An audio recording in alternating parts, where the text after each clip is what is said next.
eventually being driven out into Burma around 1960. Largely due to the additional printing of these notes, the additional notes were given in lieu of interest, but directed to specific persons and parties aimed at the end of the World War II, with Communist and Kuomintang factions at war in China. The international community and the Chinese assented to the gold being placed under the overt control of Indonesian President Sukarno. Sukarno then, on August 17, 1945, came to be known as M1 under United Nations approval No. MESA 81704 Operation Heavy Freedom. This was because much of the world's gold had been delivered into Indonesia and the Philippines. Canada, Australia, Great Britain, India and other British colonies sent their gold to the so-called impregnable Singapore. The Japanese, as per the arrangements agreed to by Hirohito in the 1921 pact between nations made in London, delivered much of this gold to Indonesia, then a Dutch colony, and to Philippines, then of the United States colony, into secret bunkers that had been mostly constructed by the Japanese between 1924 and 1945. This is why the Allied troops in Malaya had no air cover or sufficient supplies that would have allowed them to resist the Japanese. Singapore had to fall so most of the global wealth could be lost into a secret system that made the gold standard redundant and fiat currencies a reality. This gold was documented into accounts through the Swiss commercial bank Union Bank of Switzerland, placed under protection of the Swiss Attorney General, registered through the Swiss National Bank into the Bank for International Settlements International Collateral Combined Accounts, and then from within the BIS block to form the institutional parent registration accounts of the Federal Reserve System. Later President Marcos of the Philippines was appointed and held the position of M1 until 1987, and then the position was transferred to Dr. Ray C. Dam, in October of 1987, under legal decadency to heir. RCD 1087 Far East Entire with formal power of attorney and assignment of Indonesian assets signed by Sarana Zatui, holder of the assets on behalf of the nation of Indonesia as assigned by President Sukarno, in 1992, Dam's authority later promulgated January 20, 1995.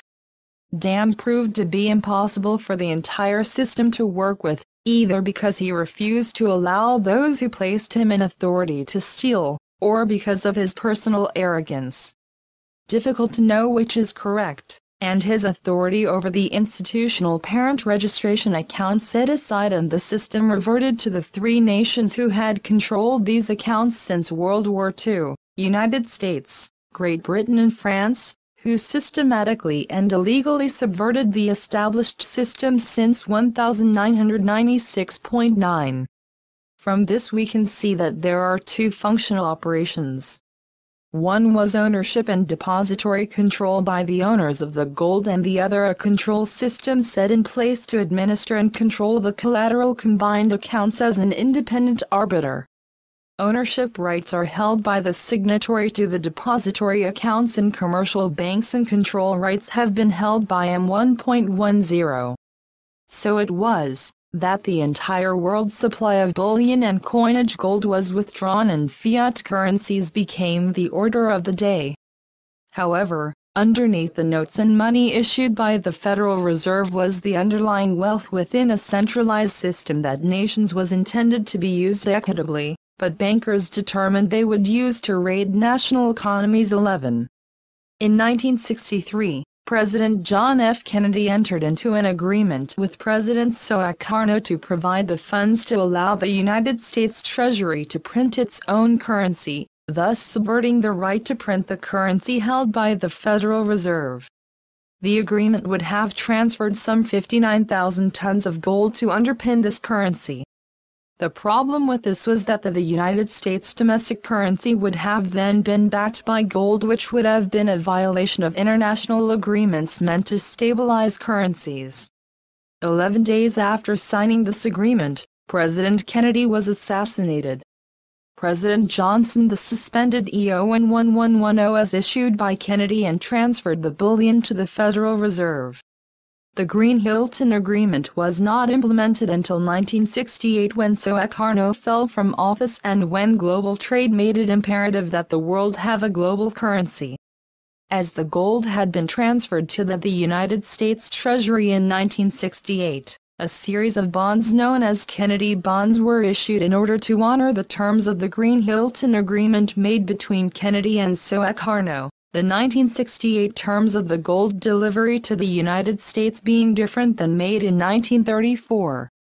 When after 30 years, interest had not been paid as promised, a reissue of the bonds in an increased number were issued as commemorative notes and were accepted by the owners of the gold, the Dragon family 12. From copies of bank documents received by Neil Keenan, within the Green-Hilton Memorial Agreement, the funds, the amounts of gold and platinum are specified. These amounts of gold are certificated and the certificates and ledger copies with full and exact identification and recognition codes are available. These certificates are further proven by the bank reports, copies of which are now held by Neil Keenan. The truth of these instruments can be vigorously defended through documentation in our hands and further through interrogation of the black screens where the off-ledger collateral is held, together with an interrogation of the gray and blue screens where we will find enormous fraud from the illegal use of these assets. 13.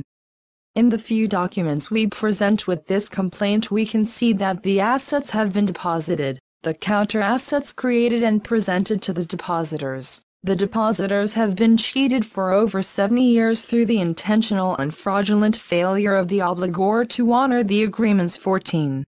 In recent weeks we have come into possession of the books and records of the late President Sukarno, and all the codes and ledgers of the global accounts. The size of these accounts can be seen by reviewing the collective agreement between the Garuda Memorial Hilton Indonesia and the Green Memorial Hilton Geneva, established, structured and made operational between 1961 and final signature in 1972. Under this agreement the assets of the international collateral combined were established and brought forward, then, within a short period of time misused to change the operating systems of banks. 15. Reviewing these books, we can now see that banks set aside the notion of operating under the charters they hold as banks. Instead of being banks they became like very poor casino operators and traders, selling what they do not own. The records in our possession, signed and registered by the receiving and managing commercial bank, show the underlying funds in numbers and amounts that stagger the imagination. The Green-Hilton and Garuda Memorial Agreements demonstrate clearly the value of the global account system. A. Gold and platinum deposits ran into millions of tons. B. 1934 series Federal Reserve System bonds, notes issued in 1928. Kennedy bonds ran into quadrillions of the United States dollars. Dragon bonds are all recorded and acknowledged within the Green-Hilton and Memorial Hilton collective agreements. Both assets in the form of bullion surrendered to the global accounts through the United States government and then entrusted to a private corporation, the Federal Reserve System by Benjamin Fulford.